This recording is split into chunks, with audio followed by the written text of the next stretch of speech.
Welcome to Heaping Spoonful, a twice-monthly conversation with restaurateurs, chefs, growers, and others who have helped generate the legends associated with eateries across the Mid-South. The team at Benny Keith is proud to sponsor this adventure with the goal of preserving the stories that have helped cultivate an amazing food scene across the Mid-South. So kick back and enjoy a Heaping Spoonful.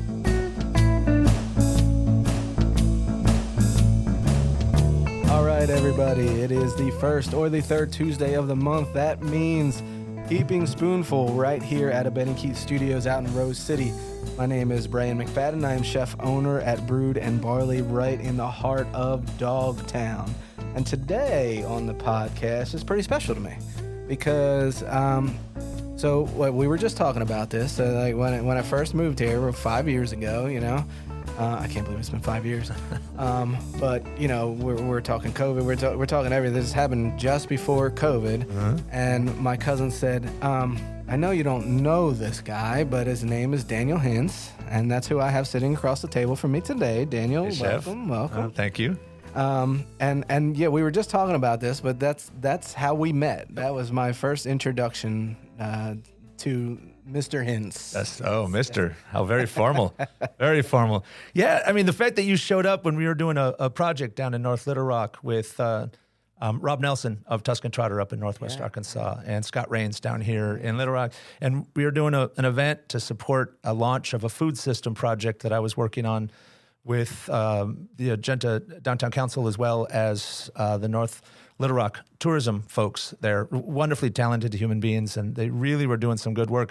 So we did a pop-up culinary thing, and guess who showed up at the back door to say, "Hey, man, do you guys need any help?" And you were, I think, in town for like 2 days or something like that. Yeah. Not even. It was not. It was awesome. Yeah. It was a great night, and really appreciated you jumping in. And it says a lot about who you are, Chef, and your ability to create community around the stuff you do. So it's really awesome to be here. Man, I appreciate that. Because I can tell you this right now is so I'm back home and I'm in, just outside of Philadelphia at the time. And my cousin had let me, he's like, "Hey, man, like I know you're coming down on this day, but there's this event." And right away I was like, "Yeah, I want to do it." And he's like, "Well, just so you know, like Rob Nelson, the Tuscan Trotter, Scott Rains, Table 28, they're going to be there. Like you're going to be like the third guy." And I was like, "Aren't they like the guys? Like they're like the guys, right?" And like, so, and I was like, "Okay." So definitely a little intimidating at first, But let's talk about that for a second though. Yeah. So that was the launch of Setting the Table? Well, it was the sort of the pre-launch to Setting the Table. I mean, Karen Tavino and the team had come and talked to me, and I've been doing projects in North Little Rock for probably 10, 12 years, helping to nibble around the edges of the downtown master plan and a bunch of other things, working with Chris Kent and a lot of the developers and folks down here for a long time. And so, I had been doing an awful lot of food system work and restaurant work through my position as executive director of downtown Bentonville, and prior to that, executive director of downtown Fayetteville, up in Northwest Arkansas, and got to know a lot of incredible folks that are doing great work across the state. Karen and her team were one of them. And so really they invited me down to sort of help them sort of framework some of the food system stuff, particularly focusing on restaurants down here. And I love North Little Rock. It's a great community to be a part of. And I continued to learn about Little Rock, but through Rob, got introduced to Chef Scott on that. And we created an event to kind of highlight some of the great work that was doing down here. I was hoping to do almost like a Hands Across America kind of thing. How do we bring the different regions of Arkansas together? I mean, there's a level of co-opetition in our state, which is cool at times, in which, yes, we're in competition, but in a friendly way, because competition keeps us on our toes, but cooperation makes us sustainable. And the food system is small enough in a state of 350,000 of those of us that are working, men and women that are working across the table on a wide variety of things. And so this was a program that we wanted to launch to kind of showcase a lot of that stuff. We did it in the old church in North Little Rock, and it sold out within minutes, within an hour's minutes. That'd be great. But within a couple hours, it was awesome. And yeah, guess who rolls in at the very end? And we were saying this is the difference between a scene and a city with restaurants in it. People show up for each other. And remember, this is before COVID. Yeah. COVID, of course, unleashed the kraken of both the dysfunctions of our systems, but as well as brought us together as an industry in ways that even shocked. I was actually just talking about that, man, with Eric Isaac Capello, and I had said the same thing. Like, as shitty of a time that was, I mean, some of us restaurant folk, man, it brought us together. Yeah. Especially down there in North Little Rock, helping each other out and just looking across the table from each other and being like, all right, listen, what are you doing? This is what I'm doing. How can we help each other out? Yeah. And it was pretty damn cool how that ended up. As amazing as things happened when we came together, I think it also broke a lot of things. There's restaurateurs that, were just struggling and COVID was just too much. And, mad respect for those that realized that they needed to get out to heal and those type of things. And so we lost some good people along the way, both with death as well as just dropping out of the industry. Yeah. Several of them have moved their way back in. They've been able to heal. But this is a rough and tumble industry. Yeah.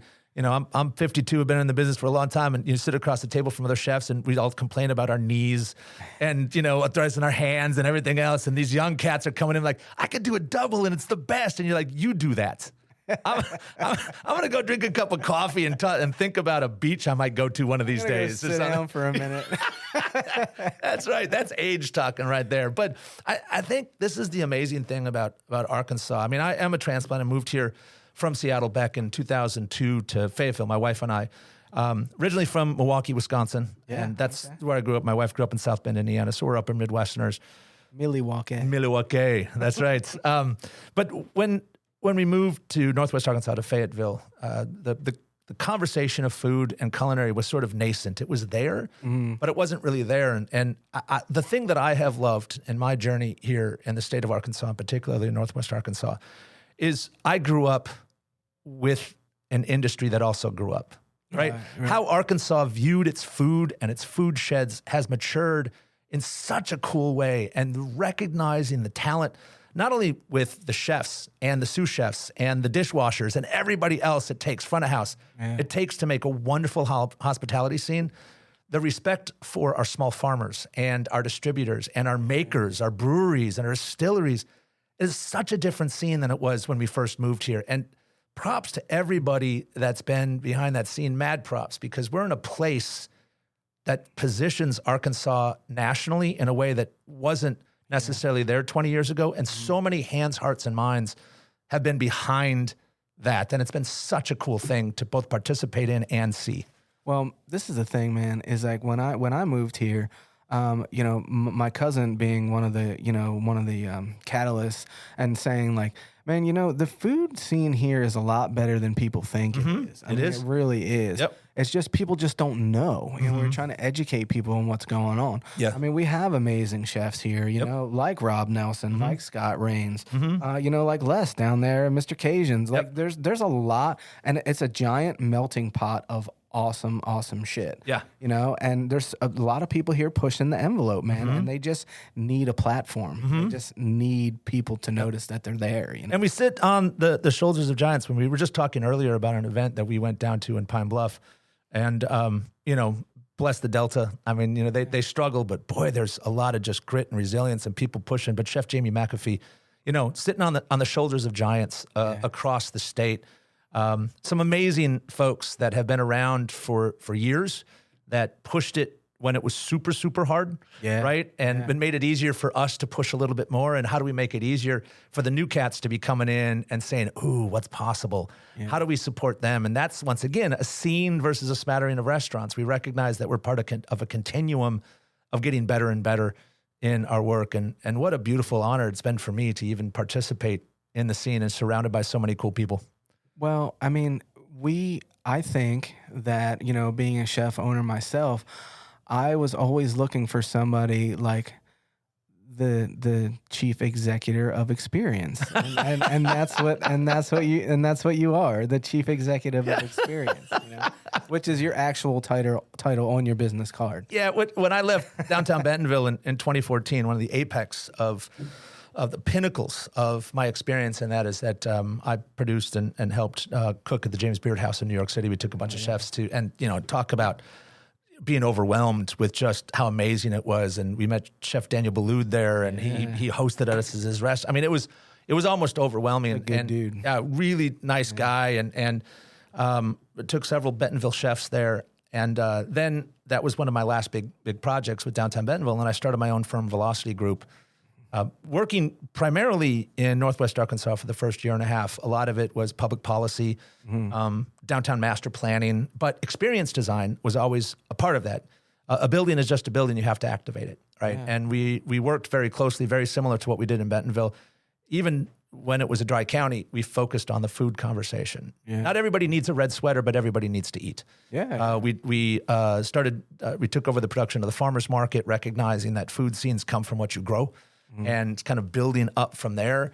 The restaurant scene, we wanted to tie the local product into that restaurant scene. And Rob Nelson and Matt McClure, Case DeGario, a bunch of those chefs up there, early adopters of the work we were doing. So they're buying from the local farms. And our farmers market grew because of a lot of that work. For example, 90,000 a season. We busted over 800 and some thousand a season by the final year. That's just great. Before I left.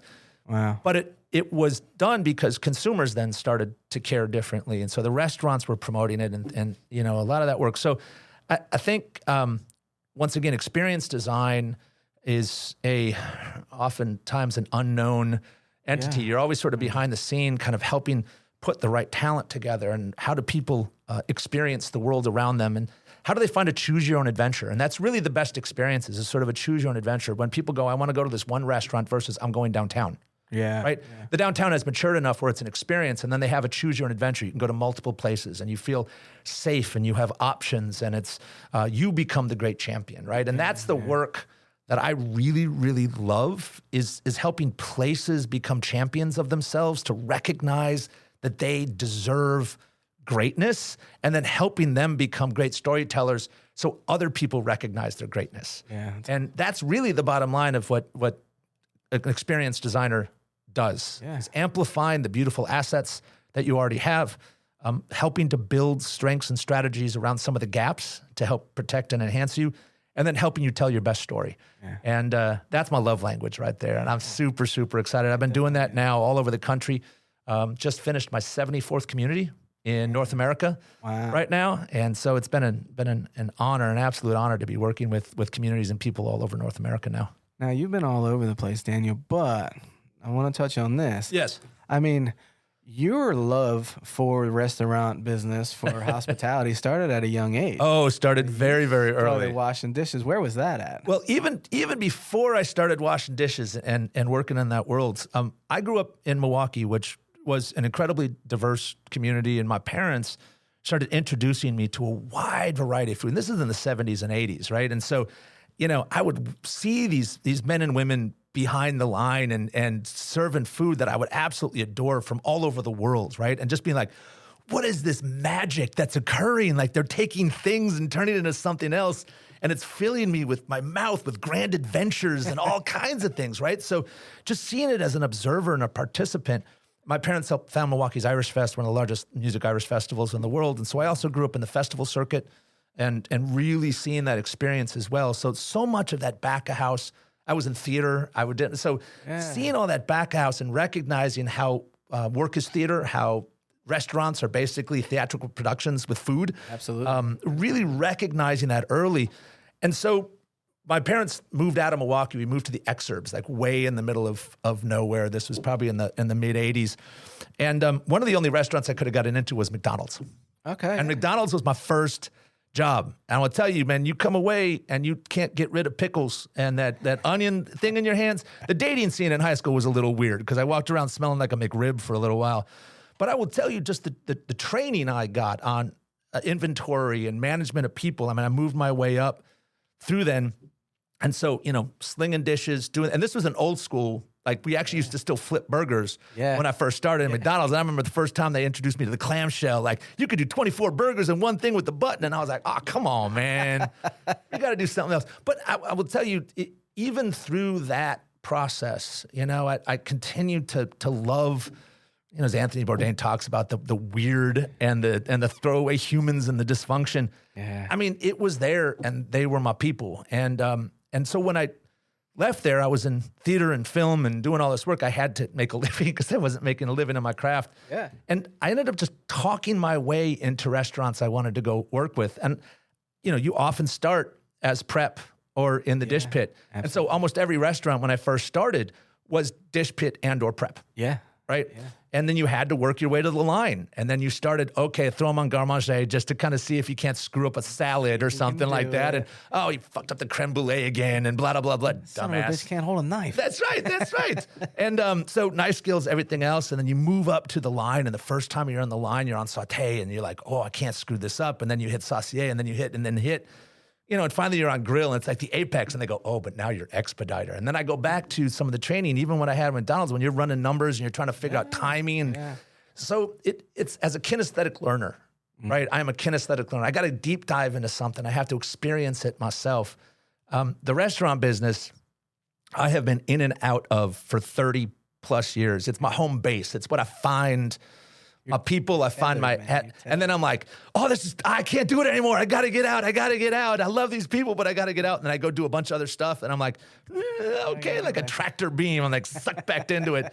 And so I played different roles throughout the time, including meeting Chef Jennifer Booker. This is about 5 years ago, producing something with an amazing festival, Fayetteville Roots Festival, which is one of my favorites ever. And the work they did and met her through the festival circuit and Bite and a couple other things. And we hit at the right time. And I was like, well, Jennifer, I own a building in downtown Springdale. I'd been rehabbing this old building. I was thinking about a restaurant and I invited her to be a business partner of mine on the first restaurant. And that was our first restaurant, right? She had been doing incredible work all over the country and teaching and cookbook writing, but she had never owned a restaurant. And I've been doing food system work and downtown development and building development, but I'd never owned a restaurant before.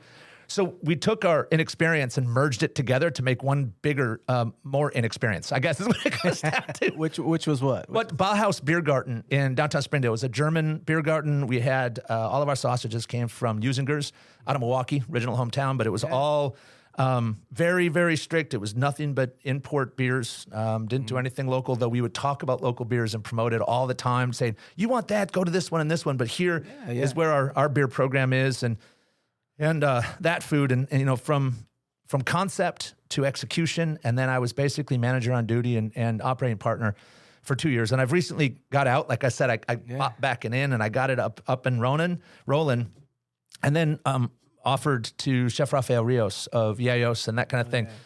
He was in Germany for 4 years in the military, incredibly talented chef, very much knows what he's doing, and so basically swapped with him. I said, come on in and become the operating partner.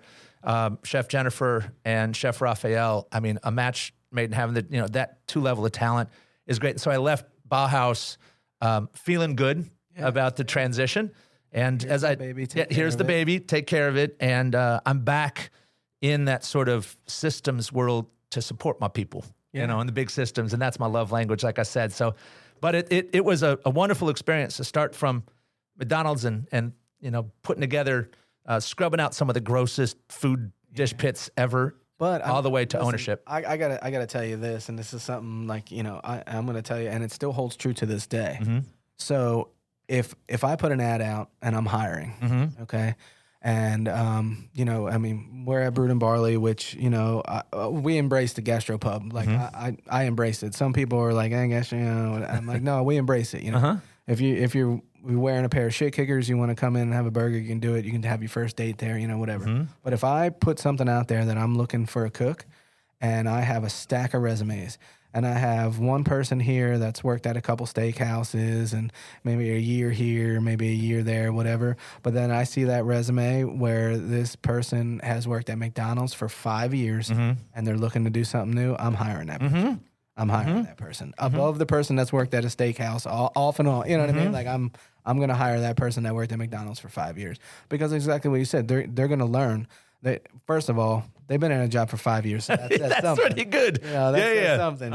Right now, if I get 2 years out of a line cook, I'm singing praise, bro. That's right. I'm all about it. Yeah. But 5 years, yes. But it's like you said, you learn system, you learn how a place works, and you know that there is a system in each place. You're not, so when you come on to us, it might not be the same system that McDonald's is, but there's a system. And we're going to follow that system. I don't care what you did over there. Yeah. This is how we do it here. That's right. And that's one thing that you're going to learn, that you learn over there. So I'm jumping on that McDonald's all day. Yeah. All day. Yeah. Well, and when we talk about just the food system itself, specifically in the restaurant business, it is an oddly itinerant business. People bop around, people look. So you look at where they worked and how they worked, and did they leave not burning bridges? They didn't walk out in the middle of Mother's Day because it was the 27th, rough cooked steak. Yeah. You're like, I can't do this anymore. I'm compromising my morals to stupid, amateur fuckers. So, you get that and they stick it out and they go, you know what, but I want to go learn. So I actually purposefully would spend time almost like a stage, but for 6-8 months. There was a couple restaurants that I bopped into and worked with because I wanted to work with the chef. I wanted to learn from that particular chef. Yeah. And so I used a section of my time, probably about 5 or 6 years of because I graduated with film degrees. So I do some film work and I do some theater work, or I do some other things. And I jump back into different kitchens, right, across the country because I wanted to go work for those chefs. One of the best chef I ever worked for, and I learned a lot, was Chef Dave Query out in Denver, Boulder. I graduated from Boulder, and he had Jack's Fish House and Zolo Grill and whatever. And not only was he an amazing chef, but I also saw how he treated people. And I had worked in kitchens in which, wrapped on the back of your hands. We were just talking about this. You can't do this anymore, but wrapped on the back of the hands with the flat of the knife, or people throwing stuff or yelling at you, or how do you learn in a space of fear versus a space of, okay, you screwed up, this is how you fix it. Now, if you do it twice, I might take you out back and beat you with the bag of oranges, right? Yeah. But working on that, and this is the interesting thing about being in and out of the restaurant business, within different positions through that whole thing, is how do you treat people? How do you build teams of crazy people, right? And how do you do that? I've learned so much about life and management and business and so many other things through the restaurant industry that I apply to my community development work, that I apply to my public policy work, that I apply to building coalitions around particular things, that it is the foundation of so much of my philosophy and approach. I owe a lot to the culinary world, and even though I may not always be working directly in the culinary world with some of my work across the country, it is a grounding for me. And the first thing I always do is go in and walk in and try to find out who's cooking and when they're cooking and go have some dinner. I'll tell you what, I want to touch on a couple things that you said there. So one, that was one of the biggest things that somebody said to me was, I mentioned this, I've probably mentioned this on the podcast before, but you treat the dishwasher like the CEO. You always take care of the dishwasher. And it's very back to like your parents telling you, like, you treat somebody how you want to be treated. If you don't want somebody yelling in your face, don't yell in somebody's face. Yep. Marco Pierre White. Okay. Did you ever read? I forget the name of the book, but it's basically it's his biography. So he talks about now. He's embarrassed by it. He says he's embarrassed by it. But Marco Pierre White talks about how it's the very first restaurant that he ever opened. Okay. And he's got this head maitre d'. And it's fine dining. It's like beyond fine dining. They have a cheese cart.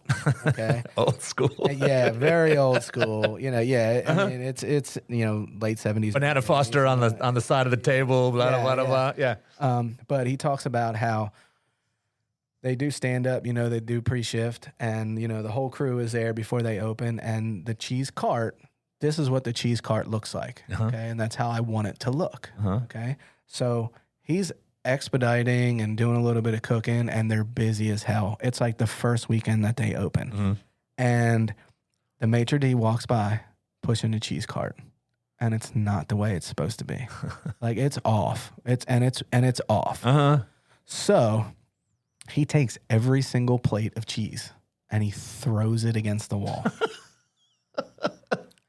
In the meantime, when that's happening, the dishwasher, the busboy, they're all coming over being like, we got to clean this stuff up. And he goes, oh no, you're going to leave it there and it's going to stay there all of service. So this freaking bozo can see what he made me do. Oh, he made you do. Because that wasn't right, and I'm not serving that in my restaurant. Now, since then, he's been like, man, I was such a fucking asshole. I was such an asshole. But you have those chefs, and some of us, man, I've worked in a couple kitchens where somebody's screaming and yelling at you, and I promised myself when I opened up a restaurant, I was never going to do that.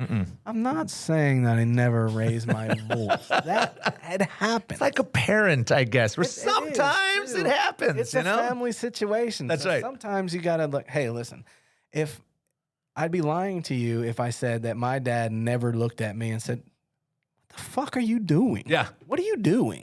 You know, like, but you didn't have a walk-in cooler to cry in when you were at home, and that's the difference, right?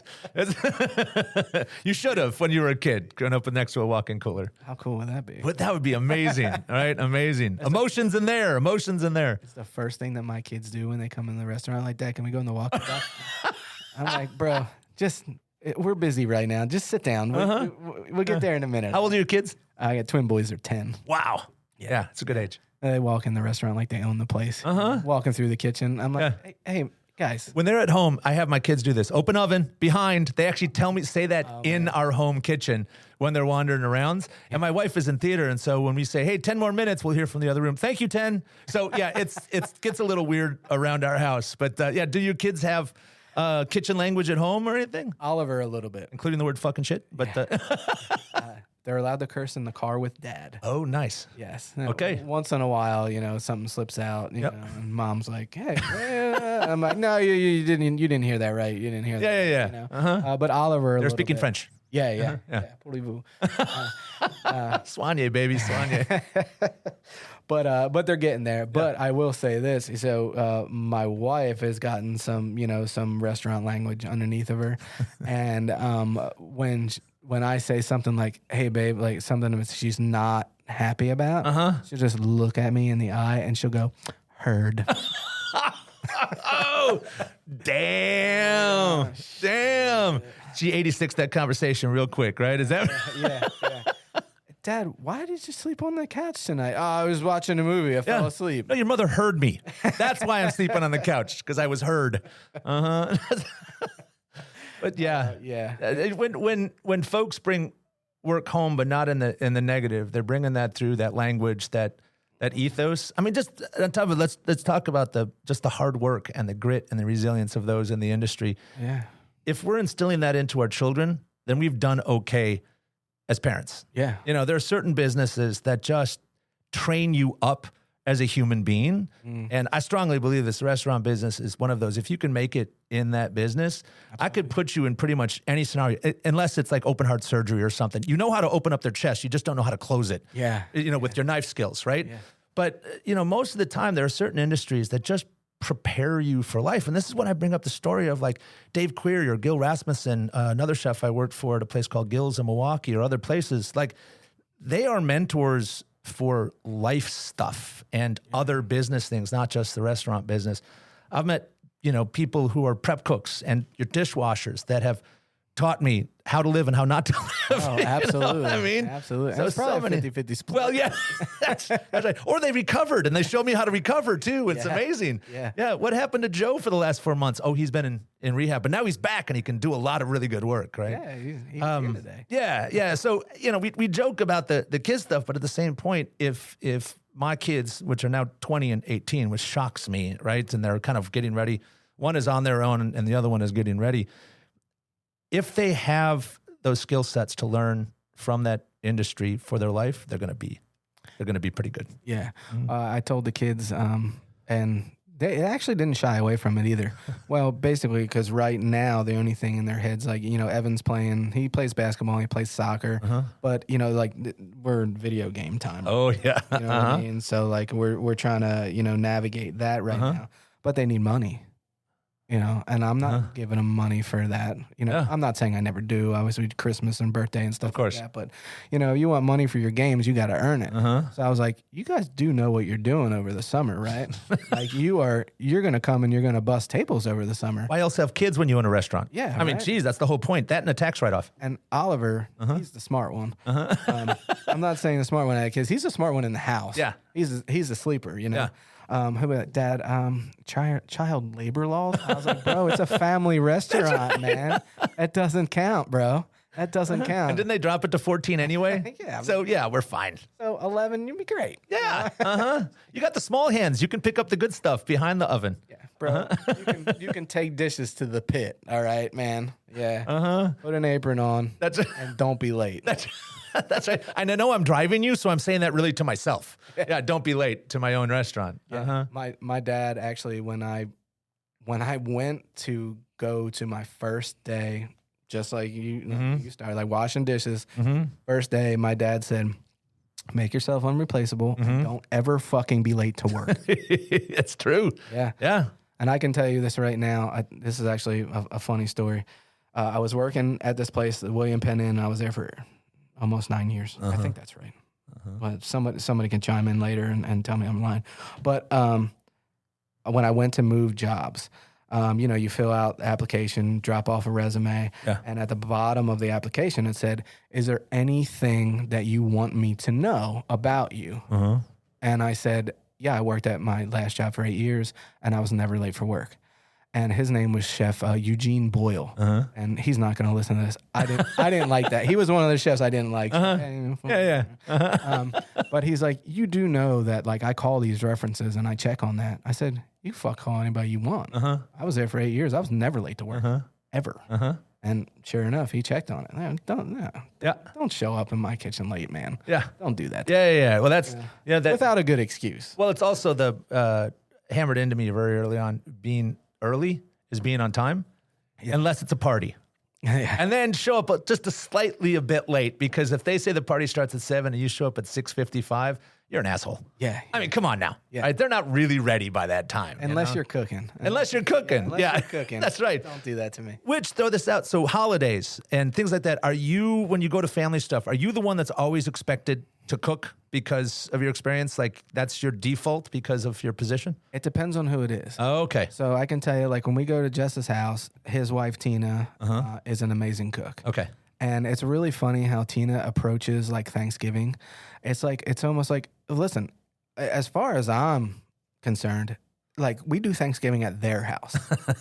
So they're her rules. You know what I mean? Yeah, it's her kitchen, right? And like the first time that we went to do it, she's like, "Brian, if you don't mind, like, I'm going to cook the turkey." And I was like, "Yeah, it's your house. Yeah. You do anything you want." Like, I don't. And Tina does an amazing, dude, is probably the best turkey I ever had. Nice. He's good, dude. Nice. And then we figure out who does the sides. Yeah. Now, if I'm back home, like my sisters, "What are you cooking?" Yeah. And I'm like, "I thought I was coming to your house." Like, I went home for my mom's 70th birthday party. I'm not going to say when that was. I went home for my mom's surprise 70th birthday party. And my sister called me the day before we left and was like, "What do you need?" And I was like, what do you mean? A beer? Yeah.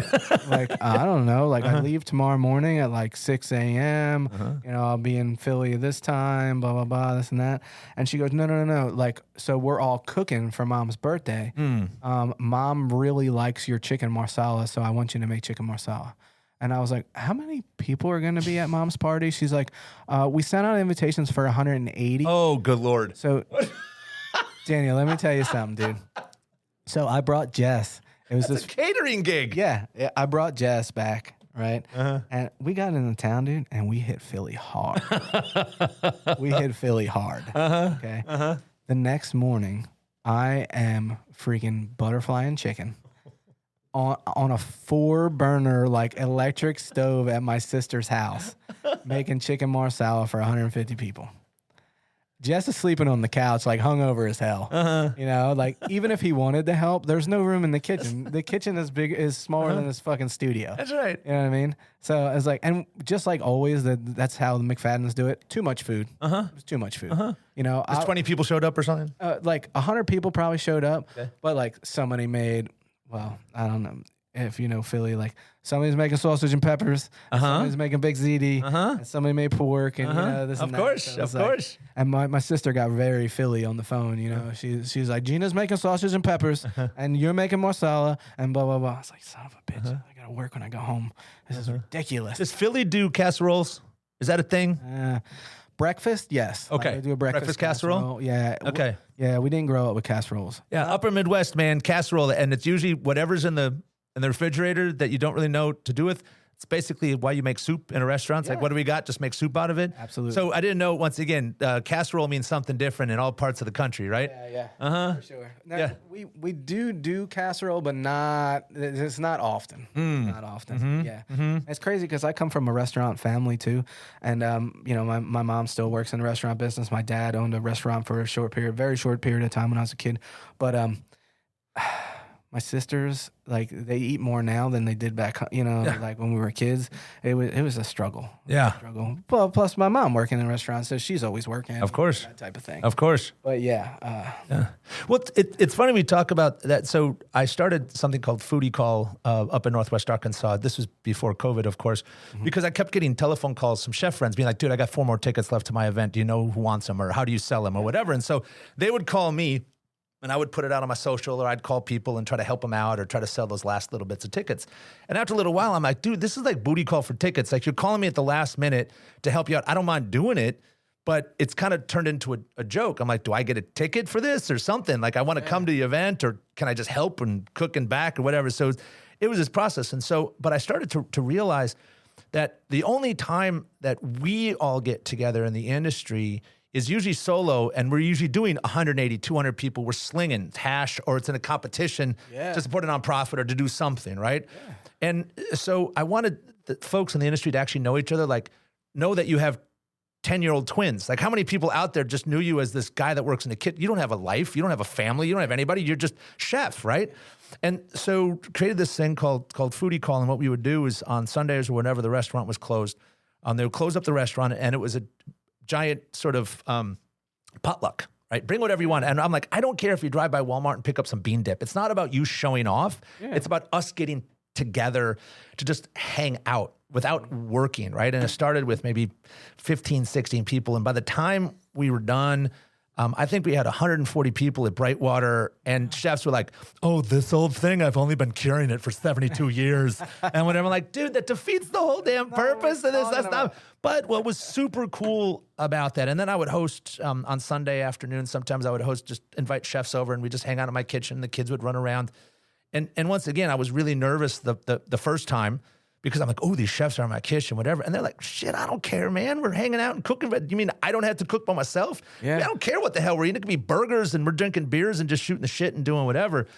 But it got to the point where it was a little much managing 150 people in the industry and getting them together. But what was super cool, and I think this is so important, customers need to recognize this, but we need to recognize this too, is we're humans.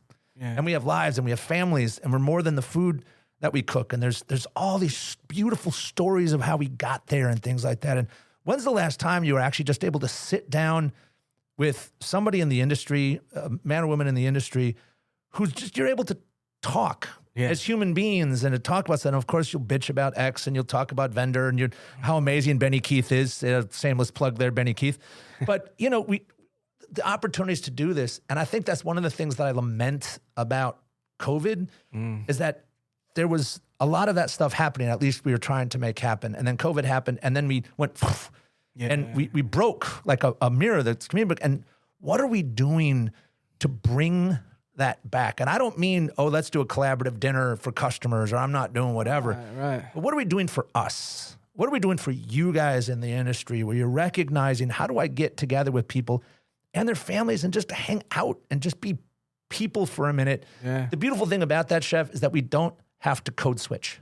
Yeah. You know, you can do that where you're hanging out with family or hanging out whatever, and you try to share your experience, and people are like, I don't understand what that is. Yeah. Versus sitting across the table and someone with the industry, and you can just move on to other things because you just recognize it. And I think that's one of our great challenges. We talk about family and how important it is. You get together with, celebrate your mom or just to bring your family, and that's really, really key. But what are we doing for our food family? What are we doing for our culinary family in this? And to me, that's one of the next big steps within our Arkansas culinary scene in general is this is not a big state in the sense of people in this industry. How do we start building bridges and getting people to know from Northwest Arkansas to the Delta to Southwest Arkansas all the way up to Northwest or to Northeast Arkansas? And how do we start building those bridges and recognizing the beauty of the individual scenes and the talent that's occurring, but also what's happening here in the state of Arkansas? And it's not through a festival, and it's not by putting you up on stage, but creating these opportunities just to kind of get together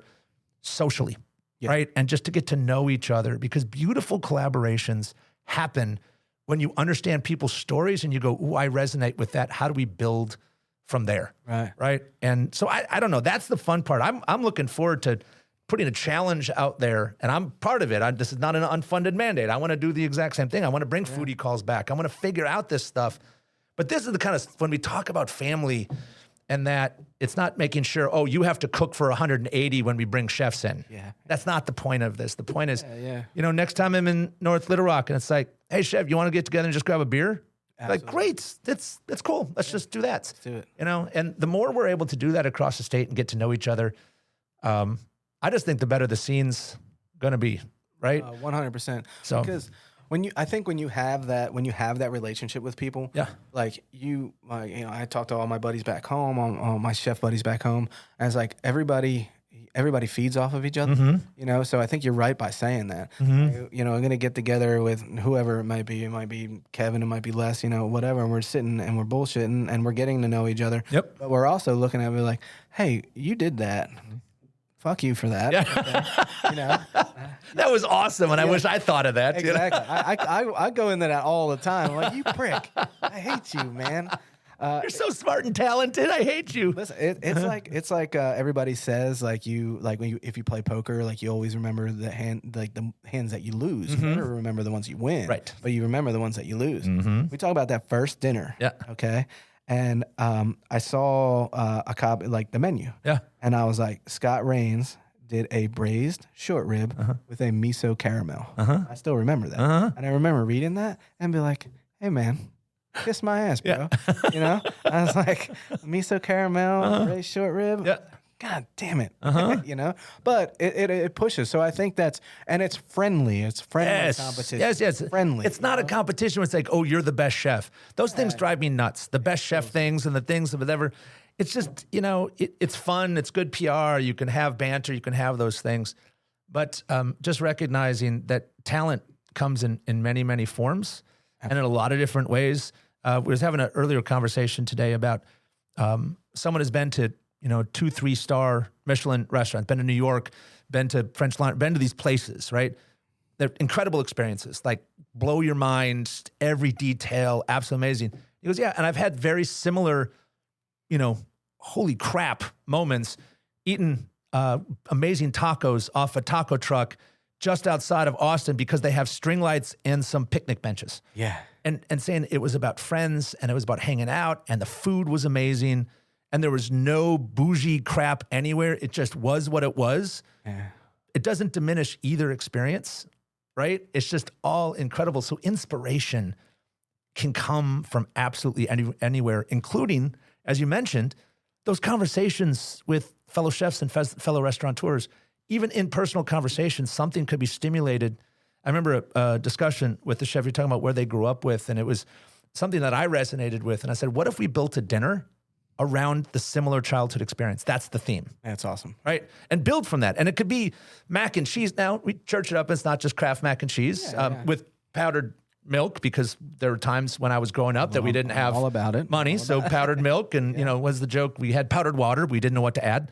But, we grow up with that stuff. And that's the great challenge of a creative chef, is the ability to have inspiration from stories, not just ingredients, but saying, oh, there was a moment.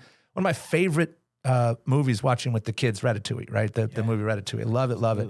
But when the critic eats the ratatouille and he goes back to his childhood, and it was that to me is my most favorite, if I could be a double positive there, my favorite moment of animation films, because if that's not part of our job, whether as an experienced designer, where people walk into a space and it takes them to a place of safety and love and nostalgia and memory, or it's something that you've created on a plate that I'm like, my mom used to make something like this, and my dad or my grandma or my favorite restaurant. And it happened when I was a kid, and it takes them back to that place. They're in both the now, but they're back in this warm, beautiful, wrapped in a blanket, someone stroking their hair. It's a beautiful, beautiful time. That is experience design, whether you do it through food or you do it through space or you do it through storytelling, whatever. And there's a beautiful art and science to that fascinates me. And I see this in some of the plates that I've had at Brewed and Barley. It's a wonderful restaurant. You have a great place. Thank you. Coming into Central Arkansas, there's places I go to that I'm just like, yep, there it is. It's that one thing I had when I was 9 years old, and it was there, and it scratches the itch. And it's so warm. I love that. It's so beautiful. Man, it's actually we could touch on that. So it was really funny actually, because with Jess and I, we get together. Jess lived, from Carolina, and I was in PA, and he very rarely came to PA. I'll throw that out there, you bastard. Very rarely came to PA. We can unpack that in the second half of the show, right? But when we went to Carolina, his mom, Shirley, who's an amazing cook, she used to make this thing called Huey's stew. And it was our grandmother on the McFadden side. It was her second husband. His name was Huey. And she used to make this for him all the time. And it was like a beef stew, like over egg noodles. And dude, when we went down there, and nobody, like people back home tried to make it, but Shirley made the best. It was awesome. It's Huey's stew. So when we were talking about putting menu items together, my dad's meatloaf's on the menu. Oh, fun. All that kind of stuff. Yeah. Man, maybe we don't put it on the menu, but maybe like one night a week we do like Huey's stew, and we throw it out there. And Jess goes, he starts scratching his head, and I'm like, what, dude, you love Huey's stew. And he's like, man, I gotta tell you, it was mixed, dude. It was like a gravy mix, man. And I was like, what? He's like, yeah, it was a gravy mix, man. I was like, are you talking about like Campbell's like cream and mushroom? And he's like, yeah, bro, it's a mix, man. Like, powdered gravy, this and that, whatever. I was like, I love it. And childhood memories fall apart at that very moment. He was like afraid to tell me. Thought it was made by Oompa Loompas and unicorn tears, and now you're just this. And, I thought Mom was working on that for like days before we came down. That's why we had marmots in the backyard, because she used to milk each one separately, and it was crazy. My grandmother was what was it? Sumgullion, which I don't even know what the hell that means in any language. Yeah. And basically, egg noodles. What is it about egg noodles and magic when you're a kid? Like, egg noodles are incredible, right? Incredible. I can taste them right now. I know, they're so good, right? And even just buttered egg noodles with a little bit of salt and pepper on them, just done, right, as a kid. But it was basically pasta sauce, crumbled beef, and the egg noodles in a casserole pan, and she'd bake it. Yeah. Done. But somehow it was one of the most magical dishes growing up. And then as I got older and found out when she was still alive, I started asking her the recipe, and she told me. I was like, that's it? Like, that's what it was? What? That's it? But here's the thing. But it was made by my grandma. Yeah. Well, that's in the kitchen, because she lived with us for a little while, and I'd go down and the kitchen would smell, and she'd be there doing. She didn't make a lot of other things. She wasn't a prolific cook. Right. But this is one of the things that she would make, and it tasted different because my grandma made it. The Art of Fermentation. Have you read that book? I haven't, but I have it in my library. So, Art of Fermentation, in the beginning of that book, he talks about hand taste. And that's what it is. It's not like this magical dish or whatever. It tastes amazing because your mom made it. Oh, your grandmother made it. Yeah. Something like that. Yeah. And with us, like, that's what we strive for, Like, yeah, it's really cool. I'm going to add truffle to this dish or, whatever it may be. But if I can do like the ratatouille thing, and give you some hand taste, and you never met me before, that's what we're shooting for. Oh, yeah. That's what I want. Yeah. There. It's the consistency of that, not necessarily the consistency of the dish itself. You allow a little bit of flexibility when you tie it to that thing, because there's going to be deviations. And I love that when you talk about the science, the art and science of food, right?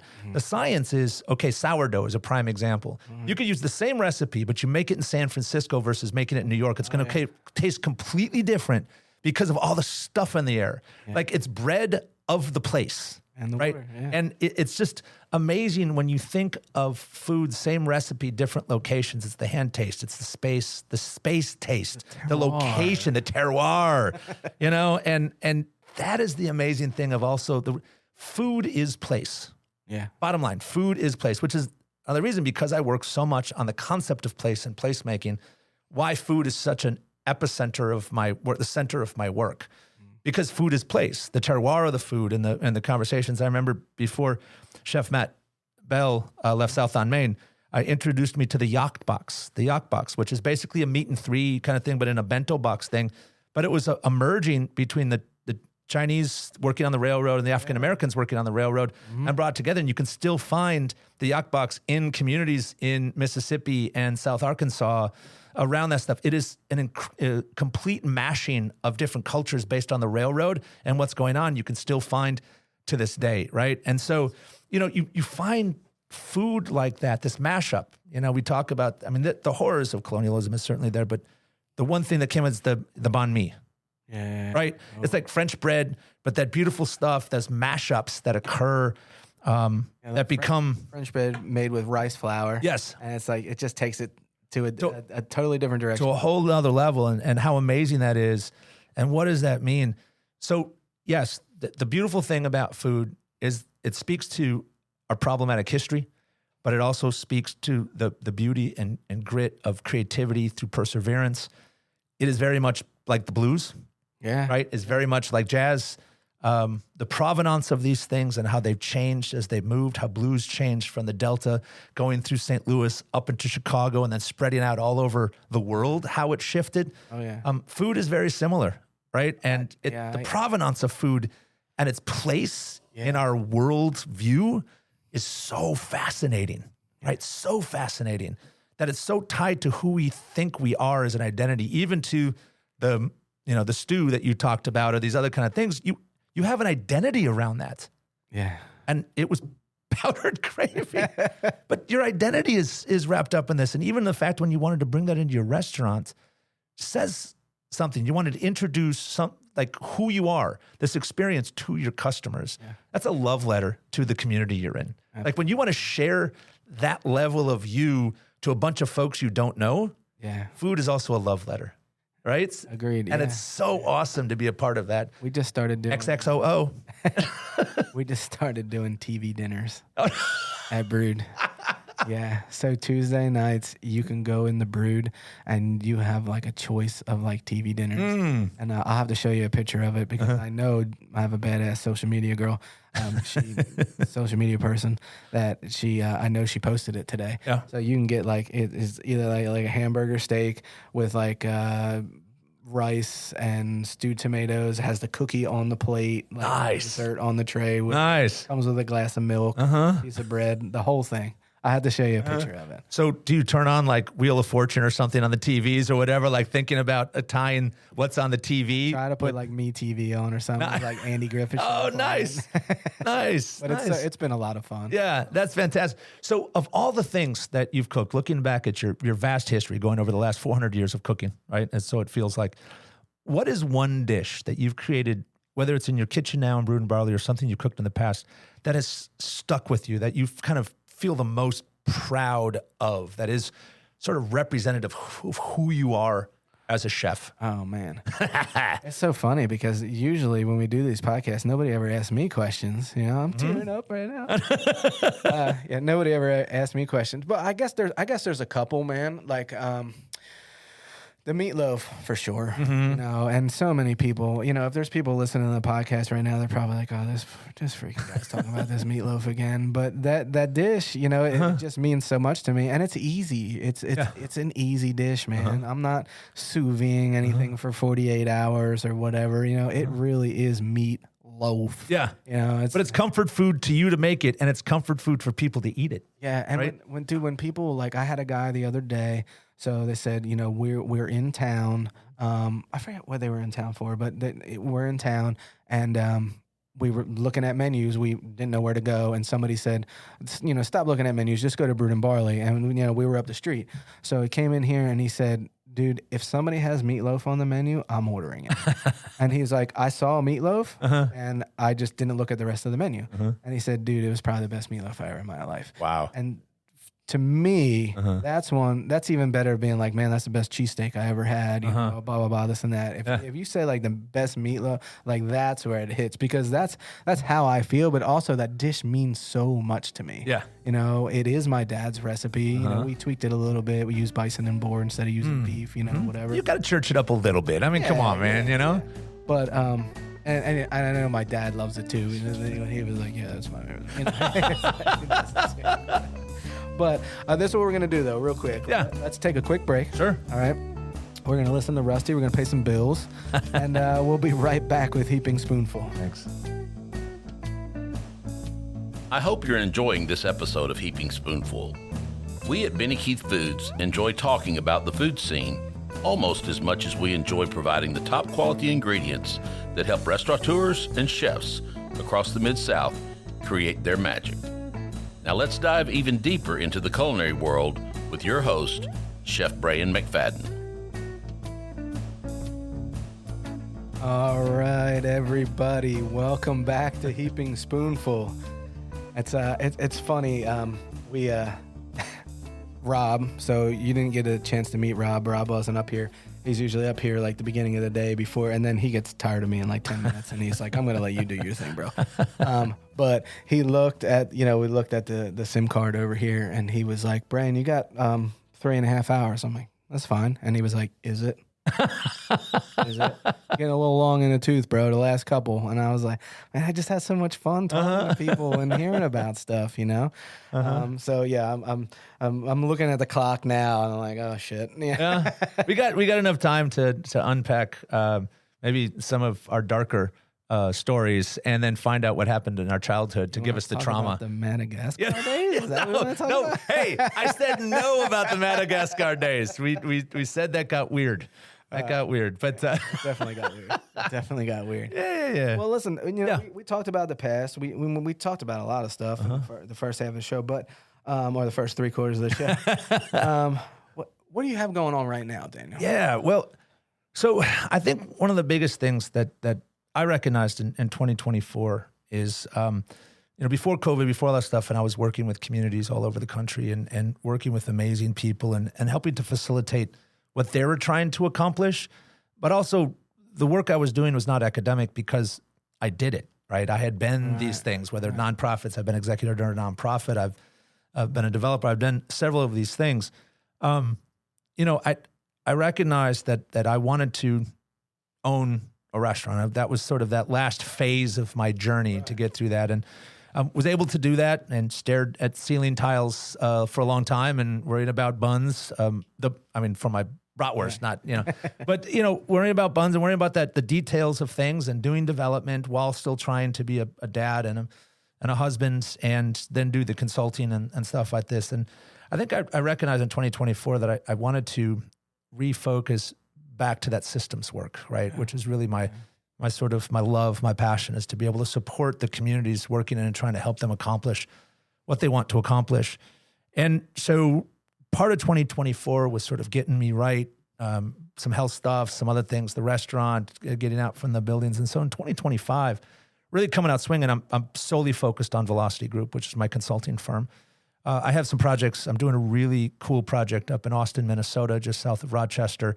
I was out there about 2 years ago, tinkering on the hood of some of their systems work and their plans. And we kind of started working on a concept I started called Food City. And there's 7 realms of food cities that make really dynamic food systems from an economic standpoint, everything from production to distribution, to access to product, to equity, conversations of access, both the nutrition standpoint and making sure we remove food deserts, what I call the sort of activation, the jazz hands, which are the theaters, the festivals, the restaurants, et cetera, et cetera. Education plays a big role. So there's 7 realms to this. And in Austin, we took it to the next level, in which we're doing a combined county comprehensive plan, a city comprehensive plan, a downtown plan, and then overlaying a whole frickin' systems of food over that entire system. It's a very complicated project. I don't know of a lot of other places that have taken on this audacious big picture stuff. So it's juicy, it's complicated, it's hard, it's filled with tons of really good people from all over the world that are part of this conversation, and education and higher education and public policy. And so that's really juicy. And I'm having a great time on that project. And the folks I'm working with are awesome. I'm down in Mena, Arkansas, working with Mena. There's enormous amounts of resources being put into Queen Wilhelmina State Park, specifically with mountain biking and some other elements that the state is wanting to do. And working with Mena right now to make sure that the project happens with them, that the community is prepared for this amazing thing that's going to be occurring adjacent to them. So working with the mayor and a bunch of folks in there on urban planning, a lot of planning work, a lot of economic development work, a lot of hospitality work, tourism work, which is super fun. The team down there is really awesome, and I enjoy working with them. Have a project one project right now, working on another one up in Kansas City, working on a campus plan. It's a 120-year-old campus, and they're trying to figure out how to become sort of keep up with the times, stay relevant. They're surrounded by 2 other cities, but they're their own little city, but it's super, super small. Right. And so working with them on the campus plan and working with wonderful talent here locally, EDG, who does a lot of environmental landscaping work, but also with a great architectural firm out of Kansas City called Focal. So kind of very multidisciplinary approach to campus design. Working on some hospitality projects, and then I still speak all over the country. So I'll go and have conversations about sparking new ways of thinking, and then saying, hey, I'm available if you want to keep it going. Got to get the hustle somehow. Yeah. So I'm doing that, kind of wandering around, and then I have. It doesn't really sound like you have a whole lot going on. No. Yeah. But I mean, once again, I'm able to really make sure that I'm the partner to my wife that I need to be, which is super, super vital for me. And the dad for my 20-year-old and 18-year-old, and having that time, especially with them up in Kansas City, getting up to Kansas. And I love Kansas City. Kansas City is a great city. I spent great city. Not a lot of time, but I spent, I spent a month in Kansas City one day. Yeah. I had one of those times in Kansas City. Yeah. I mean, it's a wonderful city. We get out to Tulsa on occasion. Really enjoy Tulsa, and it's good folks out there. And did a bunch of projects along the corridor in Claremore and Catoosa, but Claremore working on their downtown master plan, their comp plan. And that was in the past, but it's a beautiful city. And I recommend anybody going to Tulsa, take a real quick stop into Claremore. So it's a great community in Catoosa where the casino is. They're building a downtown from scratch right there. It burnt down years ago. And so we've been working on that. So, I mean, spending time doing those types of projects and then just learning again. I'm going to places and I'm just listening, right? Insatiable curiosity. So I actually have time to sit in a place and let it wash over me and learn again. And I'm loving that breathing room. Going to reintroducing myself to Arkansas. I've lost a lot of time there. And so I'm actually sometimes just going on adventures in Arkansas. And it's almost like when you're married, you constantly have to be dating each other. Yeah. Right? Otherwise, you're not the dumbass that my wife married 22 years ago, right? Let's hope not. I still have some of my stupidity, but she trained me out of a lot of it. I'm there. Of course. But I think it's the same thing with whether it's our restaurants and our menus as chefs or the cities we live in or the states we live in. If you stop asking questions and if you stop engaging and you think the thing is what the thing is and it's sort of done, you're going to wake up one day in 5-7 years and not recognize yourself and not recognize the space you're in. You don't know the relationship. And I'm looking forward to start dating cities again, like going out there and just being, not necessarily working in them, because I learn an awful lot. And of course, when I walk into restaurants, I can't help but not see. Yeah. And I end up, I go to these communities, and by the time I'm done, oftentimes I've met the folks, I'm poking my head into the kitchen, I'm learning how they did their hood, and and these are impromptu. And I love those kind of adventures. And I hadn't been able to get back to that for 5 years, 6 years. And so the opportunity to just go explore again with insatiable curiosity into the places and spaces in Arkansas and across the country, getting to meet people who are doing great work, and then doing work in many of these communities and supporting those communities to help them accomplish what they're doing. So, I've got several projects all over the country, several proposals out there for doing some really, really fun work. And then finding breathable time to explore again. And that's my 2025. You touched on it earlier, but I have very much equated the food industry, like you said, to music. It's constantly changing. That's right. That you are never, ever done learning. That's right. You're never done learning. That's right. And I'm always looking for that too. I said, we were in Vegas a couple of years ago. We were in Nashville last year. Myrtle Beach, like all these kind of places. And, people that with me always I think sometimes they get upset with me because I'm like, I don't want to go there. I want to talk to the bartender, and I want to see where he hangs out, and I kind of want to go there, and I want to kind of I'm only here for a few days, and I want to kind of immerse myself into what's going on here. Yep. And I know there's something out there. Yep. I know there is. Yep. I just got to find it. Yep. And I will spend that whole time just trying to find a place where I can sit down and be like, yeah, this is... I was in Chicago for a conference, and I had a night, and I just wandered. I had no idea where I was going, and there was a restaurant that looked really interesting. The design was stunningly beautiful, and I was like, I'm just going to go in there and sit. So I went to the bar. They had a space at the end of the bar right by the cocktail pit, right, where they're doing all the drinks and putting them up, and I'm watching them and doing the thing, and I'll ask a question and watch them. And the woman walked over, she goes, "You're in the industry, aren't you?" And I was like, "How did you know?" She said, "Just the questions and how you do things and stuff like this." And, we could often smell each other out, sometimes literally, other times figuratively. Yeah. And it ended up being where we had great conversation, and people were just wandering through, and it created a great community just sitting on the bar of the corner, corner of the bar, and just asking questions appropriately, not when they're busy, of course, because we know. Yeah. And then I was like, where do I go to next? And they said, okay, this is where we go. Yeah. Down the street to the left, go straight on till morning, right? It was like, oh, Peter Pan, woo! Yeah. And ended up at this little bar. And once again, it was an industry bar and surrounded by people, but it was this common respect. I never would, because it wasn't in the tourism guides, it wasn't whatever. And that's where I think is so amazing, where you can sit in a space, how it works. You ask a couple questions, the folks go, wait a minute, you're one of us. Yeah. And they introduce you to a city or a neighborhood and a community that you never would have found out otherwise. I go, so where do you go eat? They go, okay, there's this great Vietnamese place here, and there's this Thai place over here, and this BBQ place over here, and et cetera. And you're like, oh, I'm in. This is it. The server is going to tell you to get this, but don't get that. Get this. That's right. Yeah, that's right.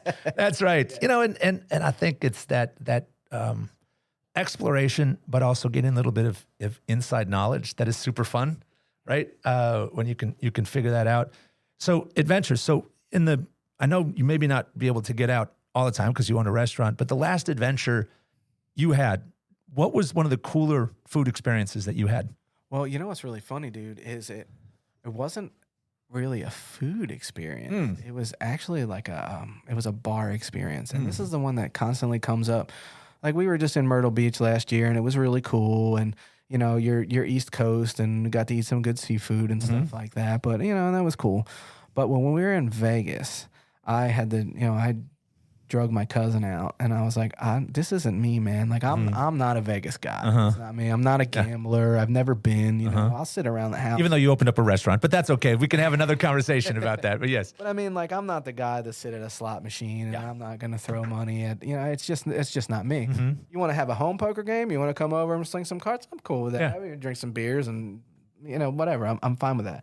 But again, the bartender at the hotel we were staying, I was like, hey, man, when you leave here, where are you going? And he goes, Frankie's Tiki Room. And I was like, Frankie's Tiki Room? What is that? He's like, exactly what it sounds like. It's a tiki bar, dude. But it's a dive bar. It's a dive bar. But we got really lucky. So we figured it's industry bar. We walk in, it's mobbed. The tiki bar is? Yeah, it's mobbed, dude. It is mobbed. We got super lucky. We're like those people that were hawking seats. Dude, the two people right in front of us got up, and we just sat down. There was other people who were like, these guys just walked in the door. I was like, I'm sorry. Who are you looking at? Who are you looking at? But there was these two women behind the bar, and it was like kind of like old generation, new generation. So it was an older woman, younger woman, and dude, there's 200 people in that place, and they're slinging tiki cocktails, which there's like 10 ingredients, and they're slinging them, and we're watching, and I'm asking questions. Now she's busy, but she's talking. Yeah. And dude, just slinging, not measuring anything. Yeah. Just and these cocktails are fantastic. Yeah. We probably had 3 while we were there. Just amazing cocktails. And you woke up the next day spooning a goat and missing a spleen in a field somewhere? Oh, dude, we went from there. I was like, well, where are you going to hang out? She goes, we leave here, we go to the Sand Dollar. I was like, place is called the Sand Dollar? Next adventure, We're in right? Vegas. It's called the Sand Dollar. She's like, yeah, go check it out. Live music and everything. So we went there. That was an amazing experience for me. But if you're ever in Vegas, you got to go to Frankie's Tiki Room. Okay. All right. Frankie's Tiki Room. That's amazing. I just got back. My wife and I just got back with an adventure in Mexico, and we were in Mexican wine country. And we have a friend that lives down there, so it's always helpful. But speaking Spanish and whatever was also very helpful for us. But, the Mexican wines, there's some, just like anywhere else, that you're like, I don't know what I just put in my mouth. But there's a couple that are absolutely stunning. And surprise, when you're talking about experience design, surprise is such a powerful tool. There's negative surprise. I got, stabbed in the eye with a pickaxe by a guy dressed as Richard Nixon. I mean, that's a weird surprise, right? I'm probably like, we're probably not going to go back there. Did that happen? No. No. But that was the Madagascar thing we said not to talk about, man. But the positive surprise is the fact that we had food from restaurants that were stunning. I put them on par with some of the best restaurants I've eaten. Absolutely gorgeous. The talent, the level of service, the intentionality of every detail, including the stone cookery of the folks making tortillas when you first walk in. I mean, it was impeccable, right? And then we wander around and we go to another place, and once again, it's El Pastor ripped right off the side of a thing. And I'm like, these are some of the best damn tacos ever. Right. But so that was a recent experience, but just looking at intentionality, both how we travel, the questions we ask, right? The intentionality, the questions you ask, it's not about the information you receive. It's the questions you ask, because you get all new information depending on how you ask a question. Absolutely. Right. And so the questions you ask, and then you kept asking questions, and then you kept asking questions, right? And that's how you went to all these different adventures. Yeah, we hit like 5 that night. Dude, the art of asking questions and an inquiry is part of great living. Oh yeah. Right. What is that? And wait a minute, what is that? And how do you unpack this? And what's the next big question? Because with each question comes a new adventure. Yeah. Right. And we go back to food. It's this idea of being like, okay, so that's my meatloaf. Yeah. But what if? Right. And unpack I'm not going to introduce that. That was bad. I probably shouldn't have put squid in it. Right. It sounded really interesting, but nope. No pulpo. Right. To use the Spanish term. Yeah. But that what's next, and to live a life in an environment where you have both the privilege and the honor to constantly ask what's next in a positive way. Absolutely. Like, how do we all get to that life? Yeah. Right? To be like, oh man, what's next? With openness and opportunity and wide-eyed, and being like, man, whether you're 10, because you look at your kids, 10-year-old, man. Yeah. The whole world is like, they're constantly discovering new stuff. It's like, what? That happens and that goes? And you're like, that happens, dude. I've seen this 47 times, whatever. It's hard as you grow older not to get, jaded and meh. You know what I mean? As our knees go weird. And I remember I used to do produce punk shows now I get tired at 9. You know what I mean? And pretty soon we'll be watching Golden Girls and eating tapioca at 5. But I think when we talked about what's next, the other thing, living into a world of constant inquiry, being in a place where curiosity is never dampened. Yeah. You're around people who foster your innate curiosity, who support you in those questions of what's next. A line team, your team is going right along with you. We were talking earlier about, somebody is like, oh, I don't know what to do. They do it, and they stop asking questions. You're like, just do something. Even if it's wrong, just keep it going, right? And creating an environment where you're like, you're okay to make some decisions on your own. Just test it, right? What are great kitchens, but constant testing and constant playing? It's an environment of yes and, right? Using comedy improv terms, environment of yes and and surrounding yourself with people who love the fact that you say what's next, that don't dampen that. Yeah. And that's the part that I think that's the goal that I have. And that is my hope for everybody else out there, that we all live in a world of yes and, that we're able to live in a world of what's next and do it in a way that helps us overcome the challenges, whether it's the moment where you're like, damn, my buns didn't show up. Yeah. What's next? Yeah. Well, I don't know. We got to figure it out, right? Because service is opening in 1 hour. Yeah, because we're still open. Yeah, and then you may find out that solution is actually better than the thing that was there before. Yeah. Right? And that's the fun stuff when you're able to be in a space where you have vendors and you have people that can support that. You're able to call them up. My beer vendors, when I was at Bauhaus, I'd always be like, what's next? Where are we at? I mean, I got my stuff. Yeah. What's cool coming out? What's something that you love? Yeah. And you and I are working, even if it's a vendor, you and I are working together on something that's really cool. And I remember, once again, this isn't a blatant plug for Benny Keith, but I mean, very early conversations in a culinary festival that we were producing in Bentonville and working with a lot of chefs. Rusty and the guys were part of that conversation because they provided a lot of stuff for several of the chefs, Rob Nelson up in Tusby and one of them. Mm-hmm. I remember sitting in a room and we were like, what's next? And the guys were like, oh, we just got this new product in and no one's ordered yet. I mean, I know they're upselling. I get it. They have to make a living. But at the same time, they were part of the yes and. Yeah. Right? And I had beer vendors that were like that. We had farmers that, okay, I can't do it tomorrow because it takes a little while to grow, right? And farmers and their seasons, whatever. But, you know, these microgreens that said, well, I would always wanted to do this chocolate mint microgreen thing. And we're like, okay, I'll buy 10 pounds and then we'll play with it. And if it works, I'll buy more, right? Yeah. And so you surround yourself with people who are just as excited about exploring as you are, and sky becomes the limit, dude. And to be in an environment where that level of creativity is firing on all, what's the term I'm looking for? All cylinders. Yes, thank you. All cylinders. Boy, that's a fun space to be in. Oh man, it's you know. And if we could all be in a space like that, so how do we support each other in doing that? That's the question. So a provocation. We're sitting here talking on a blog about the food scene and food, and you've talked to all these chefs. My big question to all of us, but to you, is how do we support each other in constantly challenging in a really good way the yes and of this work? Because that's going to advance everybody's work. That's going to advance the brand of food here in Arkansas. It's going to position Arkansas in a really different way, our local communities. But how do we support each other in this yes and environment? Well, you know, the funny thing is, you know, with me, you know, being a selfish person, I've said this on every podcast. You know, I'm selfish when it comes to this. You know, owning a restaurant is like, what else are you going to do? How can you contribute more? Yes. And I'm not talking about financially or anything like that. Like, how can you contribute? Yeah. You know, it's something that, you know, I've always wanted a platform like this.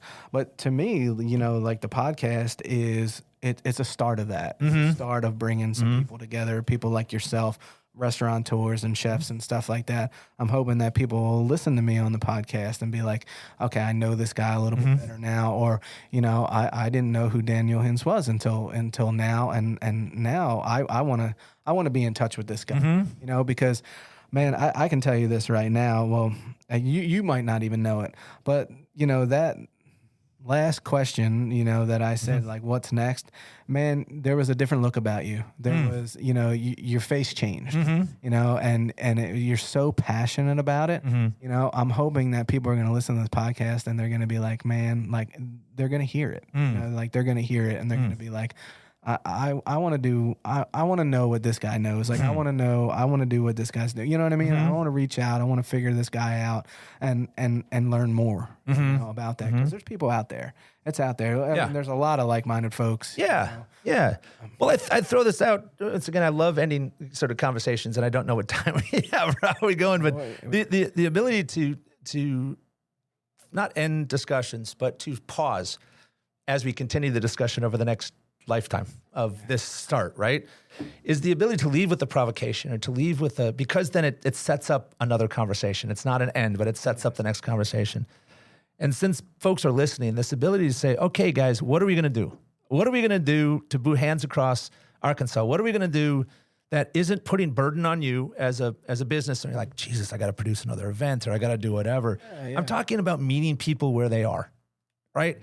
okay, let's say you have a Sunday afternoon chef and you're like, yeah, I could do this and I could host a foodie call down here in North Little Rock and we'll just put it out there and whoever shows up, shows up. But I'm not doing anything. You're not drinking my beer, you're not doing whatever, and I'm not cooking. We're just going to all throw this stuff out, right? Yeah. Great, done. Like, it's meeting people where they are versus, once again, being like, hey, chef, you have to produce an entire festival and we have to do this. You're like, oh, great, I'm going to shave my face off. Yeah. Right? That sounds dumb and stupid and everything else, right? Sell 500 tickets. And you have to sell, and it becomes a burden. Getting together and having these conversations and coming together and saying, hey, man, let's do something. What does that mean? I don't know. Let's figure it out. Yeah. But let's not make it a burden. Let's make it fun and exciting. And I would say this, even from a broader perspective, is we have a lot of work here in the state of Arkansas to build coalitions with various folks across the state. But there are also restaurateurs and chefs and food system work people and things all over the country. I have learned an awful lot about inviting chefs to our community, ones that we look up to. Chef Ashley Christensen, who won Best Chef James Beard, has been up to Bentonville before. And to sit at a table with Chef Ashley and just have a conversation, it was about food, but just to have a conversation was absolutely awesome because I got to know about her and her process and, opening up these restaurants, and then just about her and her interests in a way that doesn't ever happen when you're slinging food for 850 people. Justin Carlisle, who just closed Ardent down in Milwaukee, but Justin Carlisle, incredible culinary experience out of the smallest kitchen you're ever going to see. It was all like, it was an electric kitchen in a basement somewhere, and yet he was churning out, incredible food. He just closed down, but he's all over the country just doing stuff with chefs. And so who's out there? How audacious can we be as a state to go, let's invite this chef? It's not about famous people. It's just about a chef you want. And how do we get them to come down and have an adventure? Yeah. So what chef do you look up to nationally that would be super cool to invite? Nationally? Yeah. Or, around the state. But I think we talk amongst about the state, but I'm talking audacious, like someone that would never think of Arkansas in a way until they're invited to experience Arkansas. I mean, Christ, man. I mean, if you want big names, guys I've never met before. I'm talking about big names. Sure. You got like the David Changs and the Sean Brocks and, that kind of stuff. But then, guys back home, some of the guys that I came up with, Piotr Shevchik and Eliud and Jeffrey Bell and those guys, like I would love to get them down to Arkansas. Yeah. Like, yeah, man. Look what's happening here. So what is it? What does it take, chef? I mean, this idea of if you know them, this is that's what I'm saying. I'm not talking big celebrity chefs. I'm not talking about people on TV. I'm talking about all the chefs and the folks in the food industry here in Arkansas that have been other places, or including here, that are like, look, this person helped me out. I'd love to do a project with them again. Or this growing up in, where you grew up, and it's this idea of, there are 3 or 4 chefs that are still in the business. Dude, and just inviting them to come hang out at Brood for a minute and be like, dude, you're part of my story. Oh, absolutely. It's important for you to see me now. It's really cool. How do I get you to come down? And what do we need to do collectively to help some of that happen? Because guess what? They go back home and they go, dude, he's one of mine, man. That's super cool. Right. And he's in Arkansas and he's doing really good stuff. And all of a sudden you have people from all over the country saying the word Arkansas in a new and different way. Not because they came down here to cook and leave. It wasn't transactional, it's relational. If we can focus on building those relationships, because many of the people in the food industry have traveled all over the country and there are folks that brought them up, let's start with them, right? And all of a sudden they're in Arkansas, they go, man, my boy and my girl were down here and great stuff. And then they go back to where they're from, they're going to be talking about Arkansas in a whole different way. Oh, absolutely. Right? So all of a sudden we start positioning things very, very differently. I think that would be a very amazing statewide initiative, that chefs just gave names. Once again, this isn't the super big celebrity, I wish if I could. It's like, no, who brung me up? Who are my people? Where did I come from? Who do I want to bring up here to show, look at what I'm doing now, man. And you are part of my trajectory. I would love, just personally, love bringing Dave Query, who's big time chef out in Denver, is doing amazing work. His concepts are kicking it. Just to find time to bring Dave to Arkansas. And just be like, check this out. And by the way, let me take you out for a beer. And just say thanks. Thanks for being a part of my trajectory and making me be a great business owner and an awesome dad and all those things that you taught me how to do. And by the way, we're going to have a really good time. We're going to drink together and get stupid. at the same. And I may want to ask you to perform a little bit, just to kind of be, a little theatrical and help people in there. Yeah. I think that would be a kick-ass project. Yeah, I think that would be a kick-ass project. Have people submit 3 to 5 names, and then it becomes an opportunity to start inviting people from all over the country that you have relationships with to Arkansas to introduce them to the amazing talent, the food scenes across the state, the provenance of our cuisine, and where our cuisine comes from the plants. I mean, how many people know what a pawpaw is? I didn't know what a frickin' pawpaw was until I came here. Yeah, me neither. I've had some damn tasty pawpaw dishes since. You know what I'm saying? That would be a pretty cool project. It would be. All right. So the folks at the State Tourism Office, let's give them a shout. Let's do it. Yeah. Well, that being said, man, I think we should end there. Okay. On a positive note. That's right. End on that note. That's right. Yeah. Well, I appreciate the opportunity to hang out with you, man. And I really appreciate you coming in. Yeah. I know you're not right up the street, so that's good. It is a worthy trip to drive around the state and check this out. And I love coming down to Central Arkansas. As the state goes, so goes the other part of the state. And I always cheerlead when I hear great stories coming out of Central Arkansas, whatever it means, and especially out of the food scene. So I'm always grateful to come to Central Arkansas and check some stuff out. Rock and roll. Okay. Next time you're in town, you got to call me. Yes, sir. Right. I definitely will. My number, no excuses. All right, Chef. I appreciate it, man. All right, everybody over here at Heaping Spoonful, I'd like to thank Rusty Mathis, the GM over here. This is the brainchild of Rusty, and I appreciate the platform. I'd like to thank Rob Nelson, the head of tech over here. We take care of Rob. We have to take care of Rob. Take care of Rob. Do I have to massage his shoulders like you told me I had to? Yeah, we're going to get that right now. That's awesome. Do you have any gloves? No. It's one of those kind of... All right. That's the next podcast. All right, Rob, get ready. Here we go. All right, everybody. And if you're interested in being on the show and telling your story, hit us up over here, Benny Keith. If not, until next time, thank you. We hope you enjoyed this episode of Heaping Spoonful. On behalf of all of us at Benny Keith Foods, Mid-South Division, please know how much we love connecting you with the legends of the culinary scene and their unique stories. I look forward to the next time we can offer you another Heaping Spoonful.